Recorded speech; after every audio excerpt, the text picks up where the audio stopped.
This video is a response to some questions from personal trainer Ben Heron. So Ben asked a number of questions related to grip strength. In particular, he was discussing grip strength as a problem for his clients. So his clients tend to be guys in their first 1 to 2 years of training because he runs skinny to strong coaching. That's his business and that is his niche. So guys who are just getting into the gym, trying to build some strength and muscle, and this is a problem that he has observed as being, a limiting factor to training in this population. Now, that does not mean that this information is not useful for anyone else, because it is absolutely a pervasive issue, something that I have found to be a problem in my own training and among many of my clients. So this is something we discuss a lot of the time, and hopefully you'll get some value from it. So the actual problem that we're talking about when we bring up this topic is there's a number of different kind of avenues to it. Overall, basically, performance in non-grip focused exercises limiting the training stimulus to other muscle groups. So that is the primary problem we're talking about. And essentially what that means is that when you're doing an exercise like a pull-up or a deadlift, that your grip is actually giving out before any other muscles. And the reason that might actually be a problem is because if your goal is to train, say, your glutes and hamstrings in a Romanian deadlift variation, and your grip is giving out first, then that is limiting the overall stimulus that you can apply in that exercise, and hence potentially the strength and muscle gains that you can make. So the way I like to think about this in terms of like on the ground, understandable stuff is if you think about performing, let's say, your 10 rep max with 0 reps in reserve, so it's an RPE or rate of perceived exertion of 10, okay, your 10 rep max on deadlifts. If that is 120 kilos with straps, say, okay, so when you're taking grip out of the equation, and you then perform your 10 rep max with 100 kilos when you're not using straps, that means that there's a 20 kilo difference in the training stimulus that you are actually applying there, because that 20 kilos is being limited by grip as opposed to glute or hamstring or adductor or spinal extensor strength. So you're therefore applying a far smaller stimulus, a less efficient stimulus, to those muscles if you're trying to build strength or muscle within them. So what you might think is an RPE 8 or an RPE 9 or an RPE 10 when grip is the limiting factor could be similar to a stimulus that is like RPE 5 or 6 or 7 if you were to use straps. So it's changing the training stimulus that you are applying, and hence that can then limit the growth or the strength gains that someone actually makes if grip is that much of a limiting factor. So that's the first part of the problem, is that if we are allowing grip strength to be the limiting factor across a wide variety of exercises, then we might be significantly reducing the stimulus that we're applying to muscles and movements that we actually care about. So that's something that's worth considering. The second component of this is that fatigue is limiting hand or forearm function. So what Ben described in his video was not just that, his clients were reaching failure, but that, towards the end of the workout, as the workout is progressing and they're doing pulling exercises, his client's hands and forearms feel like they're almost cramping up, and it's like really uncomfortable. It's not a nice sensation, and they're losing the ability to kind of use their hands and forearms properly in subsequent sets. So that is the second part of the problem. And again, that is something that we would consider to be a fatigue related experience. If someone was to get really fatigued in their quads, say on a really high rep set of leg extensions, then you might expect to have, a similar experience. Walking mightn't be very comfortable. You're going to have soreness in your quads, and your strength is likely to reduce on subsequent sets. So if we are having that experience where we're having lots of forearm fatigue during rowing exercises, then we would expect performance drop-offs to be disproportionate to the fatigue that we're actually getting in the muscles we care about. So for example, if you're trying to train the shoulder extensors, so your lats, your teres major, your rear delts, even like the scapular retractor, so your traps, etc. If you're trying to train those muscle groups and you're having significant deficits in performance from set to set to set, which is secondary to grip as opposed to being secondary to those muscles, then again, you're not training those muscles as efficiently as you could. So that again is part of this problem. And what Ben brought up was that he's concerned about intervening with straps too soon and hindering the development of grip strength.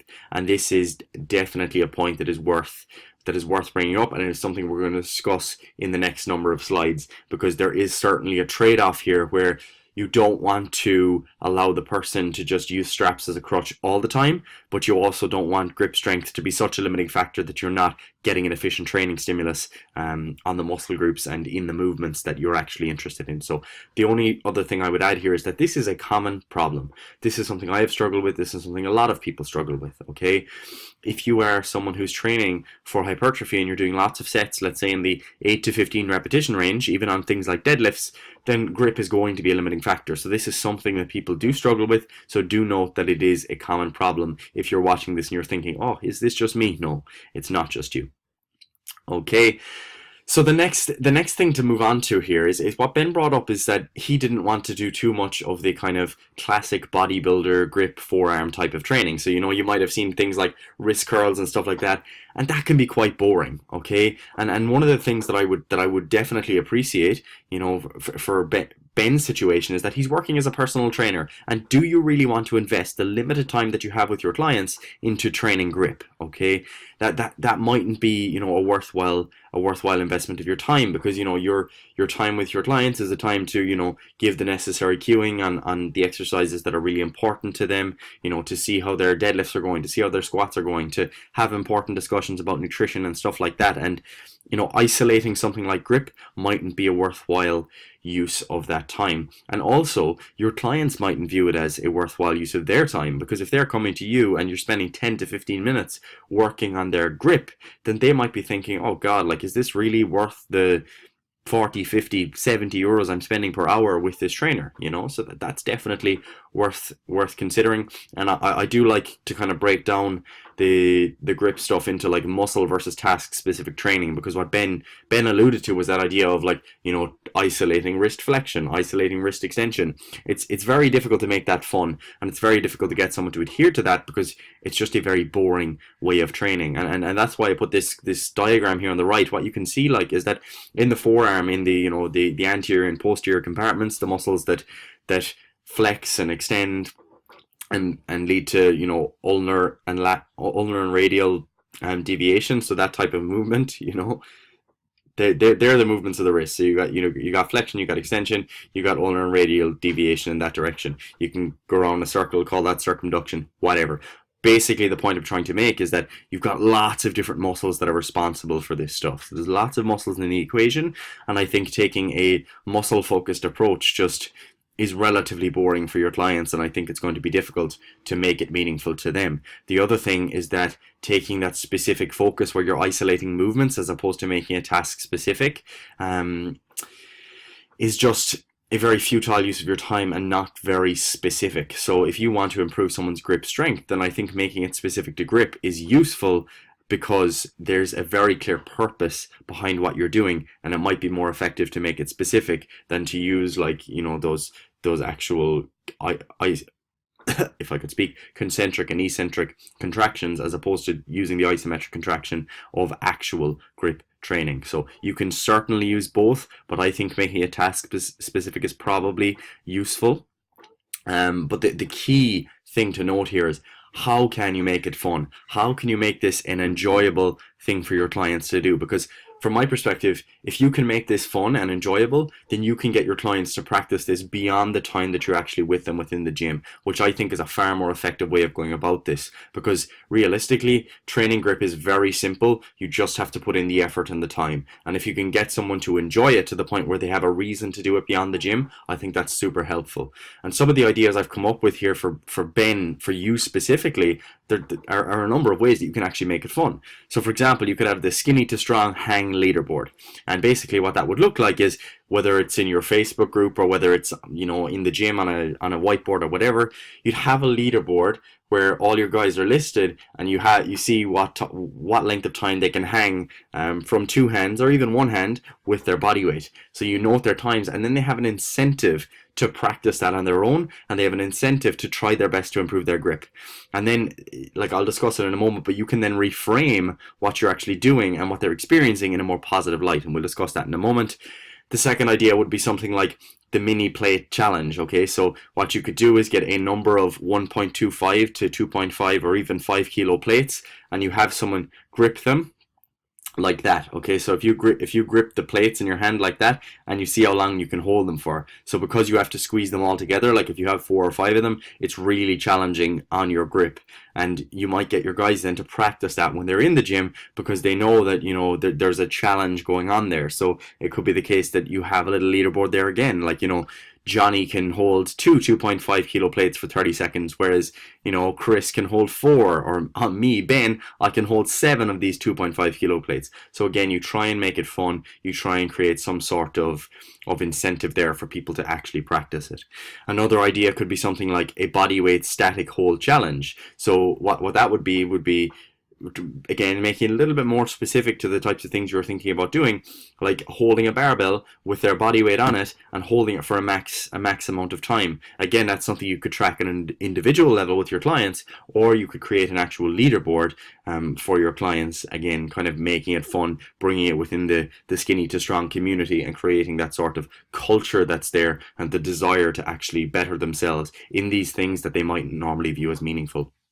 And then there's an element of adding novelty and simply reframing things. So if you normally have a chin-up or a curl framed as an exercise that needs to train muscles other than your grip muscles, then the experience of grip discomfort and grip being the limiting factor is going to be something that they're going to have negative affect or emotion or a negative perspective on. Okay, if they have a negative perspective on something, then it's not a particularly enjoyable experience. However, if you can reframe it and say that, all right, we're doing rope chin-ups, so you put a rope around the bar and you do chin-ups using the rope. You tell them that this is a grip challenge and this is an overall strength challenge. So you frame it in a sense that this is supposed to be challenging your grip.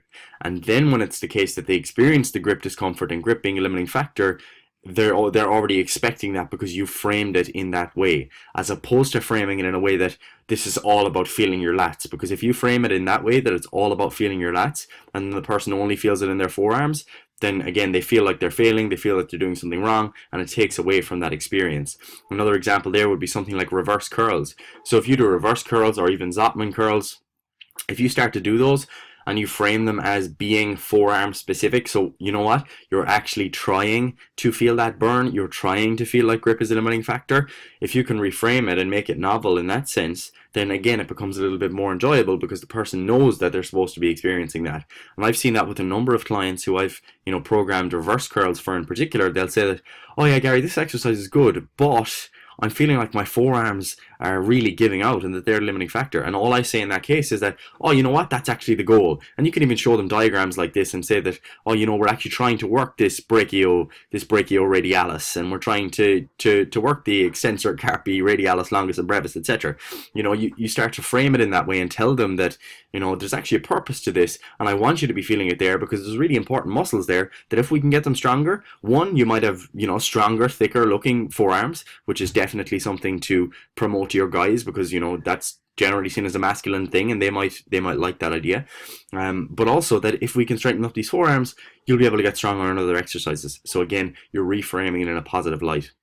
And the final one there would be, you know, fat grips. The use of something like fat grips, where essentially it adds extra girth to the bar or dumbbell that you're using. Again, that makes it really challenging from a grip perspective, and you're adding that element of novelty, and you're reframing it as grip being the actual target of the exercise and a desired limiting factor, as opposed to something that you don't want to be the limiting factor. So that is that. And then number 5 in terms of ideas would be the use of something like a specific outcome measure. Now, this is me kind of bringing the physiotherapy bias into things, and that, like, this is something that physios do use, is an isokinetic dynamometer. It's basically a way that you assess grip strength formally. The only reason I suggest this is because some people love objective numbers and are driven by that, and might find there to be an incentive if you can tell them that, oh, you're currently producing 40 kilos of force, and, you know, the average here that the guys are getting is actually 60, so maybe we should work on that. Some people find that useful, and the only reason I suggested in your case, Ben, or in the case of other personal trainers, is that some gyms actually have these. However, they are expensive to buy, so I don't think I would be going out buying one of these just for the sake of this. unless you have your own gym and you think it would really be a valuable addition. You know, it's mainly something that you might use in post fracture rehab, or some sort of other wrist injury, for example, like post tendon surgery or something like that, where you're trying to actually, you know, reduce a significant deficit in grip strength. However, for the general population, I don't think they're generally that useful, but there are those some clients who love numbers and will be driven by that. If they can see that they've added 10 kilos of force on the isokinetic dynamometer, then that might be meaningful to them. And again, it's about making that client specific, of course. So that was the kind of isolation part of the discussion. The next part would be to discuss the topic of straps or no straps, because I find that this is often more of an emotion or ego driven discussion than anything else, where people will say, oh no bro, like I don't use straps, like that's not hardcore, like no straps, why would you bother, that's weak, you know, those types of sentiments, which are often based on the idea that, you know, you are just weak if you use straps. However, what I would ask you, to personal trainers and to trainees, is grip strength meaningfully compromising the effectiveness of your programming? Okay, because if you're designing a program that is designed to, let's say, increase someone's deadlift 1 rep max, or to increase the size of someone's glutes and hamstrings, or to prevent injuries by virtue of increasing eccentric hamstring strength, whatever it is, if they're your outcome goals, then you don't want the limiting factor to be the fact that your grip is weak. Okay, while there may be benefits, of course, to exposing yourself to additional grip challenges and improving grip strength, you don't want it to be the limiting factor from your main outcome goals, because as we said earlier, you could be using far less weights than you're actually capable of using with the desired muscles because your grip is a limiting factor. And I think I'm not sure that's a worthwhile trade-off. And the other thing to ask would be, is it compromising enjoyment of the training process? So if your clients, you know, have that sort of negative affect towards exercises involving grip, then that to me would be, you know, a bit of a problem. Like, I want people to enjoy training, and if someone is dreading their pull workout because they know that grip is the biggest limiting factor, and that they're just going to experience that fatigue that they don't enjoy, then I would definitely consider the use of straps to try to build self-efficacy. You try to get people to enjoy their chin-ups, you get them to enjoy their pull-downs, you get them to enjoy their rows and their deadlifts, etc. So if you can use straps to build that self-efficacy, then you can start to adapt that as needed philosophy. So what you can do is start to gradually expose people to increased levels of grip work, as opposed to solely using straps. So that's something that we'll discuss a little bit more now. And this is really what it's all about. It's about the importance of exposure. So there doesn't have to be dichotomous black and white thinking here. It doesn't have to be straps or no straps, you know. It doesn't have to be like, oh, it's all about training grip, or it's all about training your lats. You know, it depends on the goal, but exposure is important. So the first thing I would say is that what you want to do if someone is experiencing this fatigue, this soreness, is to reduce the threat of that sensation, okay? Think about how uncomfortable the burn was when you were a beginner. The first time you experienced that exercise-related soreness, regardless of the exercise, whether it's during or after, you know, in a delayed onset muscle soreness context, whether it's before or after, there's a much higher threat associated with that when you were a beginner, because you don't understand it. You don't consider it to be a positive experience. You know, when you are an advanced trainee, you might look at that burn in your grip as being like, oh yeah, you know, that was savage. That was a really tough challenge. Whereas when you are a beginner, you might be thinking, oh, all the guys on the internet said that I'm only supposed to feel this in my lats, but all I'm feeling it in is my forearms. This is a negative experience for me. I'm not enjoying this. Why am I such a failure, etc. So you want to try and reframe that. So reduce the threat of the sensation by saying that, you know, if you do experience some soreness in the forearm, that's totally normal. It's actually what we expect. You know, it's actually just one of the symptoms that can crop up as you begin to get fatigued. But you know what the good thing about this is, Johnny? The good thing about this is, Johnny, is that is actually strengthening up your forearms, and you're going to get stronger over time. Boom. You're just reframing it, okay? You're making it a positive experience, or at least you're trying, okay? And you're also appreciating that that burn during exercise is not particularly comfortable for a beginner, especially if they don't understand it, okay? Then, in terms of actual solutions and what we do practically, what I would say is to adopt a graded exposure approach in your warm-up and working sets. So, for example, what you might do is during your rows, you might have people doing 2 warm-up sets, and let's say 2 to 3 working sets. It could be the case that you use straps on your heaviest or 2 heaviest working sets, but you use no straps on one of the working sets, and on your warm-up sets you use no straps. And then over time, as the person's grip begins to get stronger, you try to reduce the amount that you're actually using the straps, assuming that is a meaningful goal. Okay, and again, this comes down to exercise specific considerations as well. So it could be the case that for deadlifts you try your best to use chalk. Okay, so you try to use chalk and potentially a mixed grip at the beginning, or you could teach someone how to do hook grip. So hook grip is where you actually like grab your thumb within your hand as opposed to having an overhand grip. So that's something worth considering within this conversation. But it could be the case that you use hook grip or chalk with a mixed grip for your deadlifts, for your heavier deadlifts, and then maybe for the higher rep set you consider the use of straps. It could be the case that chin-ups you're actually fine, you can go without straps, but for rows you find that you get really fatigued, especially towards the end of the workout. And then for things like curls or reverse curls, where you're actually making the focus more on strengthening the arms, then you might use no straps in that case, because you know it's supposed, your arms are supposed to be the limiting factor, and that's totally fine in that case. So there can be different rules. It's totally okay to consider it on an exercise specific basis.